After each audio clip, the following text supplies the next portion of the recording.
کہ صحابہ تو لکھنا جانتے تھے لیکن حضور لکھنا نہیں جانتے تھے۔ معنی جو شیخ الاسلام نے بیان کیا وہ حضور کی شان نبوت کو کس قدر مزید واضح کرتا ہے کہ اللہ رب العزت نے حضور کو امی بنا کے بھیجا، کہ امی کی شان یہ ہوتی ہے وہ دنیا میں آ کے سیکھتا نہیں ہے بلکہ اللہ اسے سکھا کے بیچتا ہے۔ ناظرین، مفتی طارق مسعود صاحب نے کریم آقا علیہ الصلوۃ والسلام کو اللہ رب العزت کی بارگاہ سے ملنے والے شرف، اعزاز اور لقب امی کے حوالہ سے اپنی سوچ، فکر، نظریہ اور عقیدے کا اظہار کرتے ہوئے عامت الناس کے سامنے معنی مراد کو بیان کیا۔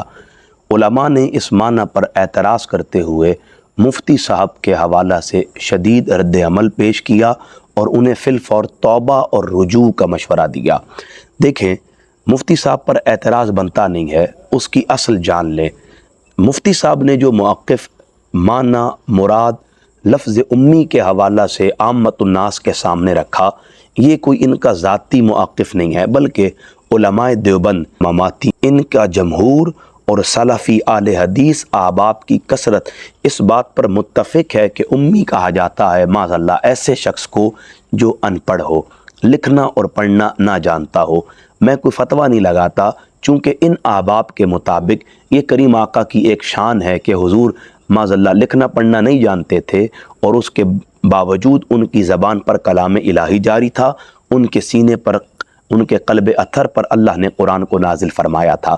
تو یہ اسے حضور کی ایک شان بتا کر لوگوں کے سامنے بیان کرتے ہیں۔ دیکھیں، لفظ امی کی حقیقت کو سمجھ لیں۔ یہ جو ام کا لفظ ہے، عربی میں اس کے بہت سارے معنی مراد بیان کیے گئے۔ ایک معنی اس کا اصل ہے، جڑ ہے، جیسے مکہ کو ام القریٰ کہا جاتا ہے، ماں کو بھی ام عربی میں اسی لیے کہتے ہیں کہ وہ اصل ہوتی ہے اولاد کے لیے۔ اب اگر لفظ امی کی دوسری جہت کو دیکھیں، سیدی شیخ الاسلام فرماتے ہیں امی کہا جاتا ہے ایسی شخصیت کو جسے براہ راست اللہ پڑھا بھی رہا ہو، اللہ سکھا بھی رہا ہو۔ لہٰذا اہل سنت میں ہمارا یہ واضح موقف ہے کہ امی کہا جاتا ہے اس شخصیت کو جسے براہ راست اللہ نے پڑھایا اور براہ راست اللہ نے سکھایا ہو، اور یہ نبی کا وصف ہوتا ہے، نبی کی شان ہوتی ہے۔ نبی کو اللہ یہ مقام عطا کرتا ہے کہ وہ دنیا میں کسی سے پڑھتا نہیں ہے۔